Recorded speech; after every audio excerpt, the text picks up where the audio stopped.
São Francisco News. Entrevista.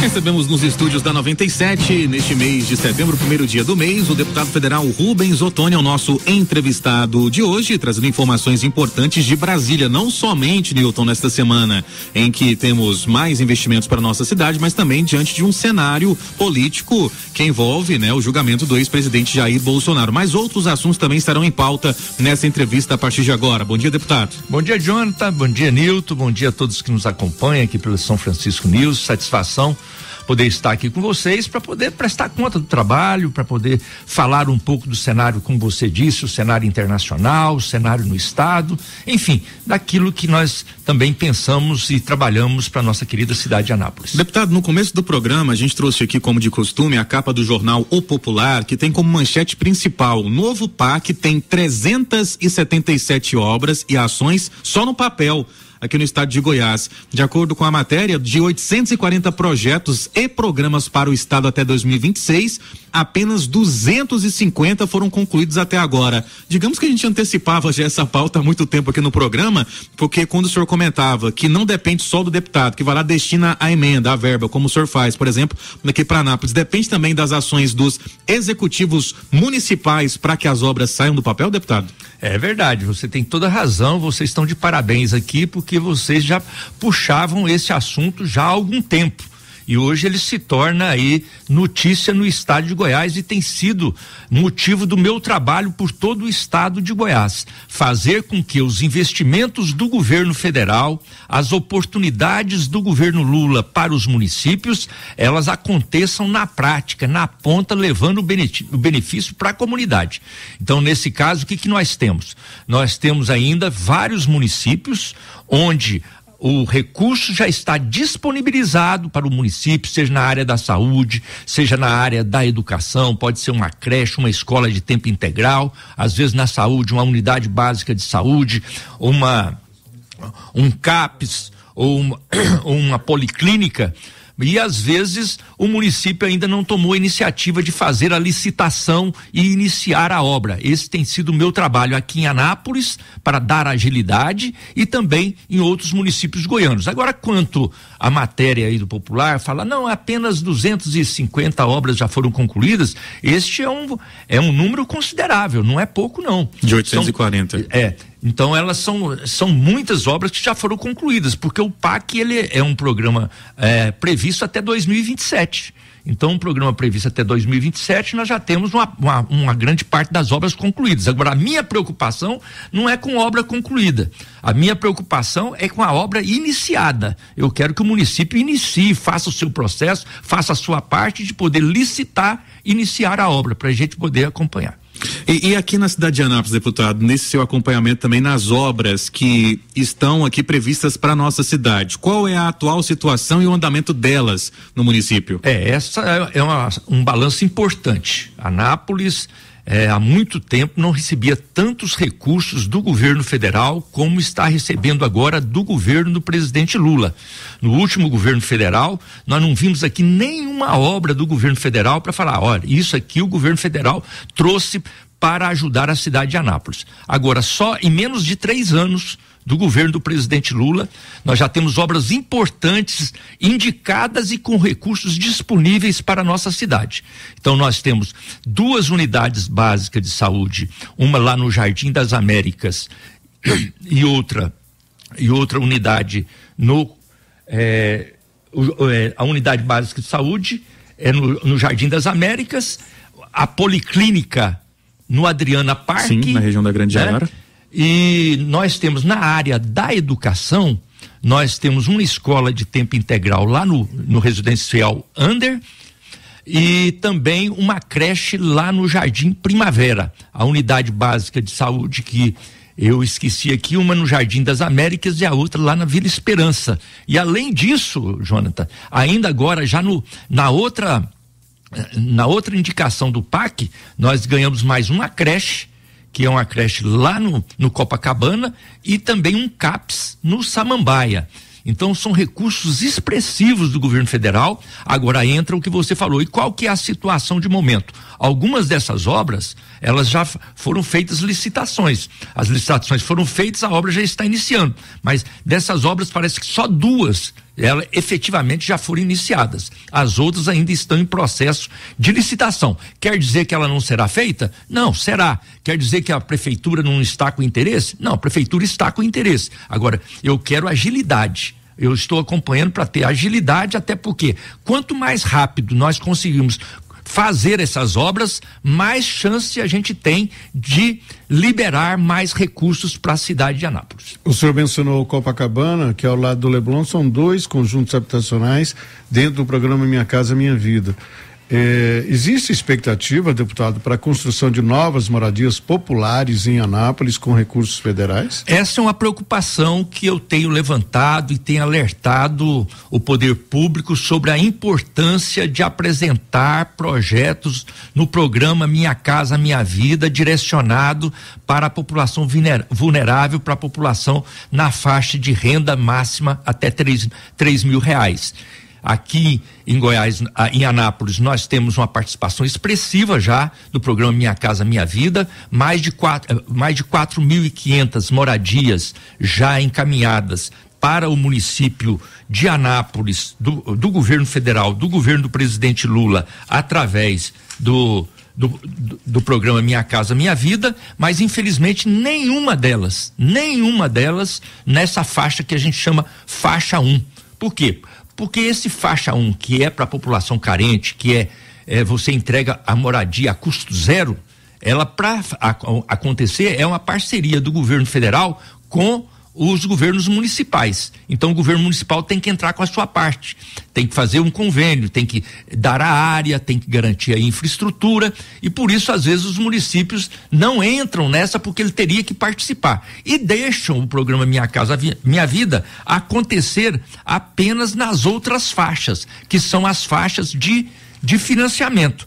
Nessas faixas de financiamento, como eu disse, são cerca de 4.500 moradias aqui em Anápolis já liberadas, contratadas na cidade de Anápolis, um recurso de mais de R$850 milhões para a cidade de Anápolis, mas é direto do empreendedor ou do consumidor direto com a Caixa Econômica Federal. Aí não tem a participação praticamente da Prefeitura Municipal. Então isso me preocupa. Nós poderíamos ter essas 4.500 moradias que já estão sendo contratadas diretamente na Caixa, mas poderíamos ter, como você disse, conjuntos como Copacabana, o Leblon, Santo Expedito, tantos outros que nós fizemos aqui, acontecendo na cidade de Anápolis, desde que tivesse a iniciativa da Prefeitura Municipal. Ainda dá tempo dessa possibilidade de haver um diálogo entre o município e o governo federal para que isso aconteça para a faixa 1, deputado? Claro, isso aí está aberto, o programa está aberto e já existem tratativas. Na verdade, essas tratativas já existem e eu tenho incentivado essas tratativas, a Caixa Econômica Federal tem incentivado, né? A prefeitura de alguma forma está dialogando e eu espero que isso se torne realidade. Aí entra novamente a questão da agilidade. Eu posso aqui hoje anunciar 4.500 moradias do programa Minha Casa Minha Vida, faixa 2, 3, 4, e não posso falar aqui que tenha uma casa sequer do faixa 1. Eu gostaria de já poder falar. Eu espero que no próximo mês, no outro mês, eu possa anunciar também que a partir da boa vontade, do interesse da administração municipal, nós tenhamos também moradias populares sendo apresentadas, viabilizadas para a população anapolina. E ainda no contexto de Anápolis, antes do nosso próximo intervalo comercial, eu te pergunto, deputado, qual o status dos projetos de ferrovias Norte-Sul, Centro-Atlântica, por exemplo, e qual o potencial do aeroporto de cargas de Anápolis, que agora parece caminhar para um desfecho. Até mesmo na semana passada estive no aeroporto de cargas, as obras estão acontecendo por parte do governo estadual e uma importante novidade também é a quase conclusão do anel viário do Distrito Agroindustrial de Anápolis. Nós só pegando esse gancho na questão das ferrovias, de que forma o senhor tem acompanhado o status delas aqui, dessas ferrovias que passam pela nossa região? Eu fico muito orgulhoso de poder ver o resultado do nosso trabalho no que diz respeito às ferrovias no estado de Goiás. Quando eu cheguei como deputado federal em 2003, em Brasília, nós não tínhamos da Ferrovia Norte-Sul nem um metro de ferrovia feito dentro do estado de Goiás. Foi com o presidente Lula em 2004 que nós iniciamos a construção da Ferrovia Norte-Sul. 10 anos depois, em 2014, nós inauguramos aqui em Anápolis, com a presença na época da presidenta Dilma, 910 quilômetros de ferrovias construídos de Anápolis, cortando todo o estado de Goiás, o Tocantins, o Maranhão e chegando no porto de Itaqui. Isso foi uma grande conquista. Agora, no governo do presidente Lula, nós concluímos a outra faixa, a outra fase, a outra etapa da Ferrovia Norte-Sul, que é de Anápolis até o litoral paulista. Quando o presidente Lula reassumiu, agora faltavam 200 quilômetros de ferrovia, 220 quilômetros de ferrovia, ligando Anápolis a Rio Verde. Isso foi concluído. Então, Jonathan, a Ferrovia Norte-Sul, ela está concluída em todo o seu trajeto. Hoje, efetivamente, nós podemos dizer que ela é realmente uma ferrovia que vai de norte a sul, e temos o orgulho de, no meio disso, ter o Anápolis como um ponto de interseção no nosso Porto Seco. Agora, o presidente Lula lançou uma outra ferrovia importante, que é a Ferrovia da Integração do Centro-Oeste. Uma ferrovia que sai do litoral da Bahia, atravessa a Bahia, uma parte do Tocantins, atravessa todo o estado de Goiás, sai no Mato Grosso, chega no oceano do outro lado. Então, essa Ferrovia da Integração Centro-Oeste, a chamada FICO, essa ferrovia vai mudar não apenas o comércio do Brasil, mas o comércio internacional. E ela já está em pleno vapor. A obra acontecendo aqui em Goiás, eu já visitei os vários pontos onde a obra está acontecendo. Ela passa em Mara Rosa, em Alto Horizonte, em Santa Terezinha de Goiás, em Crixás, também passa em Mozarlândia e atravessa o estado de Goiás, ali o Araguaia, rumo a Cocalinho, indo para o Mato Grosso. Eu fui em todos esses pontos visitar e acompanhar as obras acontecendo e também, então eu me orgulho muito do investimento do governo federal nessa área de ferrovias, que vai transformar a realidade econômica da nossa região centro-oeste, do estado de Goiás, do Brasil e também as nossas relações internacionais. Seguimos nessa entrevista, Nilton Rodrigues, ao vivo com o deputado federal Rubens Ottoni. Exatamente, Jonathan, e atualizando os temas, né? Essa semana é uma semana que Brasília vira um palco das atenções políticas, e não só do Brasil, mas internacionalmente também. Deputado, como o julgamento do ex-presidente Bolsonaro, que começa amanhã, ele impacta no cenário político nacional e como vai se desenhando esse cenário para as eleições do ano que vem? Eu diria para você que o primeiro impacto importante é a demonstração do fortalecimento da nossa democracia, o fortalecimento das nossas instituições. Independente de quem esteja sendo julgado, se é uma pessoa importante ou menos importante, as instituições continuam funcionando, o país continua trabalhando. Isso é muito importante. Essa pauta será uma pauta do judiciário, como você disse, claro que tem repercussão política não apenas no Brasil, mas no mundo, mas o Brasil não para por isso.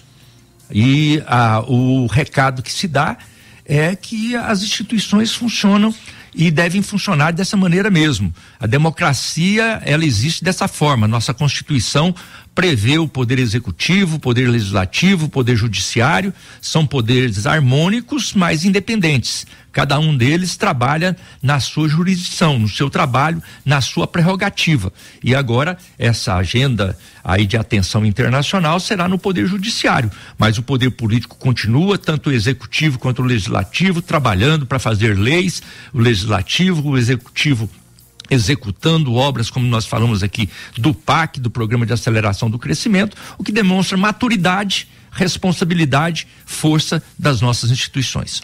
Agora, migrando um pouco para a economia, os impactos internacionais também, diante de um possível tarifaço e também da lei de reciprocidade econômica, qual que é a sua visão, deputado, sobre a negociação entre os dois presidentes, tanto Lula quanto Trump? Eu avalio que o governo brasileiro, coordenado pelo presidente Lula, tem demonstrado uma maturidade muito grande, uma firmeza política importante de não abaixar a cabeça diante daqueles que querem menosprezar o Brasil, mas ao mesmo tempo não ficar no bate-boca e buscar saídas técnicas e alternativas econômicas. Nesse sentido, o presidente Lula montou uma equipe capacitada, uma comissão capacitada para tratar desse assunto, coordenada pelo vice-presidente Geraldo Alckmin e pelo nosso ministro da Economia, Fernando Haddad. Essa comissão, que tem representantes de vários segmentos empresariais, ela estudou alternativas para a superação de possíveis medidas de retaliação dos Estados Unidos sobre a economia brasileira, a começar pelo que você disse, o tarifaço de 50%, mas já avançando para outras possibilidades, e o Brasil está já usando o que pode na defesa, como você disse, a lei da reciprocidade, que é uma lei prevista no cenário internacional, mas mais do que isso, o Brasil está trabalhando alternativas econômicas. Então, aquilo que não vai ser possível comercializar com os Estados Unidos, vamos buscar novos mercados. Já a nossa comitiva aí, coordenada pelo vice-presidente Geraldo Alckmin, esteve no México e lá acertou toda uma venda da carne. O México passa agora a ser o segundo consumidor e comprador de carne do Brasil, comprado do Brasil. Então, é um novo mercado que se abre. Agora também abrimos toda uma negociação com a Indonésia. A Indonésia é o 4º mercado mundial do ponto de vista da carne também. Então, o Brasil já está se apresentando como fornecedor para a Indonésia também, já acertou os contratos. Então, o Brasil está trabalhando com muita responsabilidade, não abre mão da sua independência, da sua soberania, está de cabeça erguida no enfrentamento, no debate com os Estados Unidos, mas ao mesmo tempo tem muita maturidade para buscar, do ponto de vista técnico, econômico, alternativas para superar esse momento. E com um detalhe, lançou um programa importante de apoio ao empresariado nacional, daqueles segmentos que eventualmente possam ser prejudicados por esse tarifaço dos Estados Unidos. Então, esse tarifaço que está sendo colocado em vigor, o Brasil, através do BNDES, o governo brasileiro está dando a alternativa para o empresariado poder superar este momento. As participações aqui dos nossos ouvintes, obrigado ao Frederico do Recanto do Sol, Lindenberg Ramos também do Parque das Nações, o Nilson Souza também está por aqui, Sebastião Coelho Petrocelli lá de Cocalzinho de Goiás, também os ouvintes que acompanham a gente lá no bairro da Lapa, dizendo que o deputado também visitou o bairro da Lapa no último final de semana, aqui em Anápolis. E Rubens Ottoni, partindo para a Câmara Federal, quais os principais projetos de lei de sua autoria ou apoio em tramitação? Como eles beneficiam Goiás e a cidade de Anápolis? Olha, eu diria, Jonathan, que uma das frentes de trabalho que eu dou muito valor é o meu trabalho em Brasília no processo legislativo. Eu sou deputado federal de Goiás com o maior número de projetos apresentados nessa legislatura. Estou entre os 5 que apresentei mais projetos no país. E projetos não apenas pela quantidade, mas projetos de qualidade, projetos que dialogam com necessidades da população. E foi assim que a gente emplacou ao longo do tempo projetos que hoje são programas de governo, como o ProUni, que é um projeto hoje, é um programa do governo federal reconhecido, mais de 3 milhões de estudantes aí tiveram acesso ao ensino superior através do ProUni. Nós tivemos uma participação direta nisso, como o biodiesel hoje influencia do ponto de vista da discussão de combustíveis, da discussão da economia do Brasil no cenário internacional, também um projeto que foi da nossa autoria. Agora tem um projeto, Jonathan, que está em tramitação, né, em Brasília e que está na ordem do dia, é o projeto de nossa autoria, que é o projeto que reivindica isentar os professores do imposto de renda. Esse projeto foi apresentado em 2022, ele está em tramitação na Comissão de Educação, mas o mais importante é que esse projeto em 2022, Jonathan, ele foi sugerido para o programa de governo do presidente Lula. Naquela época estava se trabalhando ainda o processo eleitoral, para que ele pudesse ser incorporado como uma proposta de governo. E na época o presidente Lula abriu um núcleo de trabalho e essa equipe, o então candidato Lula, né? Essa equipe do programa de governo incluiu no plano de governo uma coisa mais ampla, que seria a isenção do imposto de renda para quem seja remunerado até R$5.000. Isso foi um compromisso que o presidente Lula fez. Depois que ele assumiu como presidente da República, ele apresentou esse projeto para o Congresso Nacional, e eu diria, Jonathan, então, que essa é a bola da vez no debate de projetos, e que me interessa muito porque tem tudo a ver com o projeto que nós apresentamos e que nós contribuímos para que este projeto se tornasse realidade.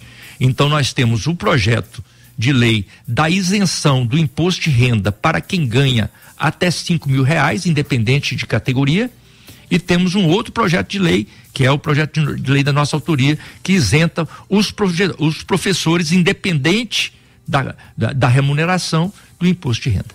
Esse tipo de isenção para os professores, deputado, ele é indiretamente um investimento na educação de qualidade também? Esse é o nosso objetivo, incentivar os professores, incentivar a educação, dar a eles uma remuneração. Com isso, com essa isenção, você de maneira indireta garante uma remuneração maior, com isso garante o incentivo para poder investir na educação e fazer com que as nossas crianças, adolescentes, jovens sejam bem atendidos. Deputado federal Rubens Ottoni, obrigado pela presença aqui com a gente no programa São Francisco News nesta segunda-feira, começando o mês de setembro. Muito obrigado a vocês aí pela oportunidade, parabéns pelo excelente trabalho de jornalismo.